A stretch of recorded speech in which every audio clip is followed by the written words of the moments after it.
to the Retirement with and On Purpose podcast.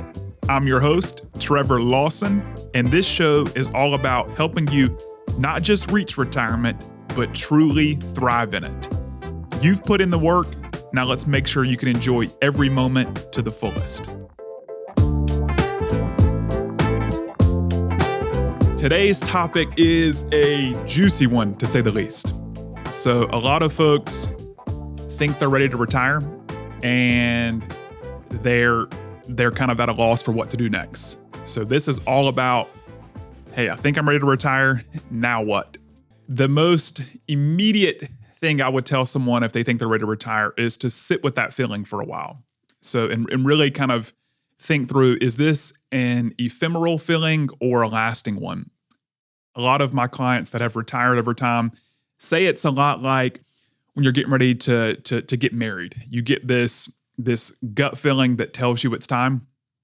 So if you feel like you're ready to retire, I would encourage you to first and foremost sit with that feeling for a while and see if it's one that is lasting and recurring and you're getting that gut sense that it's time. And if so, then let's progress to the next step, which is to consider retiring to something rather than from something. So what I mean by that is so many people will work all their life as XYZ professional, you name it, firefighter, judge, doctor, doesn't matter. You're kind of working as this professional, and after so many years, you're just kind of burnt out and ready for something new. And so you're not really sure yet what that something new is, but you just know you're ready to retire. So you're in that situation, you're retiring from being a firefighter or doctor and not necessarily to the next thing. A lot of my clients that I've seen really thrive in retirement are those that were a firefighter, doctor, judge, but prior to actually retiring, they had a new hobby or interest or just something that piqued their interest. They had that kind of manifest prior to retirement, and they decided to retire to be able to spend more time with that. And that one thing can be multiple things. It can be grandkids, travel, a newfound hobby, you name it, but just having something that you've already kind of thought through in advance that you want to retire to and be able to spend more time with or around really makes a profound difference for folks who are living their best life in retirement. Next, after you've kind of cleared those two hurdles, is reaching out to a retirement income planner or an advisor who specializes in retirement income planning and starting to interview a couple of potential advisors and find one that you feel like is going to be the best fit for you in your situation. Since most of us, plan to retire once and have never retired before, it's important to find a trusted professional who's been through that process with others and can help make sure it's a seamless one for you as time goes on. Once you found the one that you feel like is going to be the best fit, then that individual is likely going to prompt you to start gathering documents. So the obvious ones are just your statements on assets and liabilities. Think 401k statement, Social Securities statement, home mortgage statement, all your kind of financial statements, start gathering those. And then just as importantly, frankly, if not more importantly, is starting to clarify your take-home pay and living expenses. So one of the initial kind of checkpoints that folks want to strive for is being able to bring home in retirement close to what they're bringing home while they're working. So being very clear on what your take-home pay is very helpful as your advisory team runs that kind of preliminary retirement income analysis. And then clarifying your living expenses is critically important. So living expenses are things that will never be able to pay off over time. Think your utilities, groceries, eating out, entertainment, things that'll be with us until the day we die, making sure we understand what our living expenses are.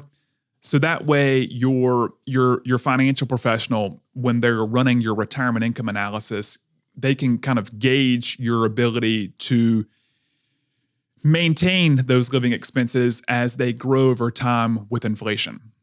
So that would be the two that I would really recommend you hone in on over and above gathering your other documents are clarifying your take-home pay and then really kind of documenting what your living expenses are.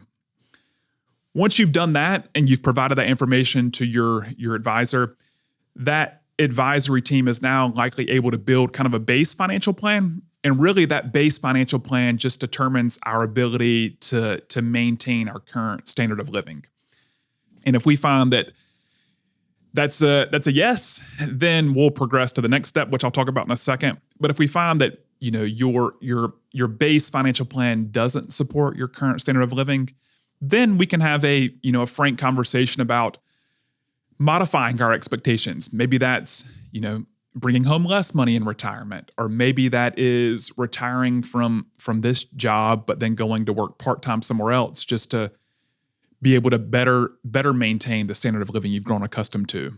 Maybe it's working a little bit longer. But that base financial plan can really give us a sense of whether or not you're ready to retire.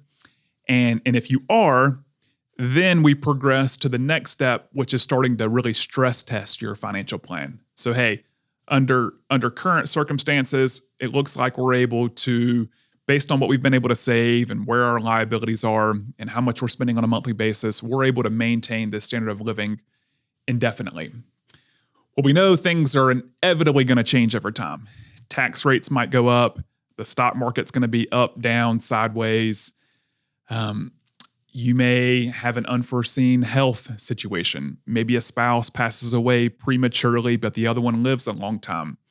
These different, what we call stress tests, can be applied to your financial plan to really allow us to better determine the plan's ability to withstand some of these potential stress factors.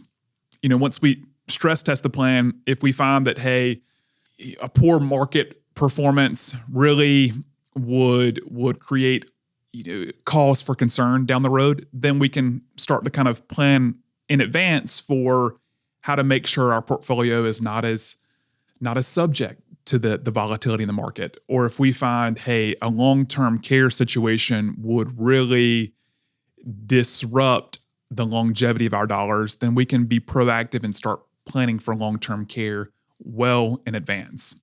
So that stress test really exposes us, if you will, to some potential red flags, and then allows your advisory team to start planning in advance to be prepared for those potential red flags. It also kind of allows the advisory team to develop concrete recommendations for improving and or better protecting your retirement outlook. And that's really, like, think about it like going for your annual labs with your physician. They get the blood work, they do their annual physical. Having those results in hand allows your physician to make recommendations that are pertinent to you and your situation. Same thing here. This is the financial world's equivalent of getting your lab work done so that your advisory team can then make prudent recommendations to, again, better improve or better protect your retirement outlook. So once we assess this ability to retire, and again, in essence, that's really just the ability to maintain your current lifestyle, the planning becomes all about effectively managing retirement risk. And this is where so often people focus on the financial risk of retirement, which I've already alluded to. Things like the ups and downs in the stock market, taxes, inflation. Those are really the financial risk of retirement that are very, very important to plan for so that we don't run out of money and so we're not left having to adopt a lifestyle that we weren't expecting. But the non-financial qualitative risk of retirement, think loneliness, lack of meaning, lack of mental and physical activity, those are just as important to plan for and think through as the financial risk. And so in a series of upcoming podcast episodes, we'll define not only the financial risk and how to address those, but we'll also talk through some of these non-financial risk and help you hopefully better prepare for how to address those to lead a more fulfilling, complete retirement. Thanks for joining today. I hope this was helpful, and I will look forward to continuing this conversation over the course of another couple of episodes. Take care. Thanks for tuning in to the Retirement with and On Purpose podcast. I hope you're walking away with new ideas and a fresh perspective on how to make the most of your retirement journey. And remember, retirement isn't the end. It's your time to live with purpose. Until next time, I'm Trevor Lawson. Here's to a fulfilling and thriving retirement.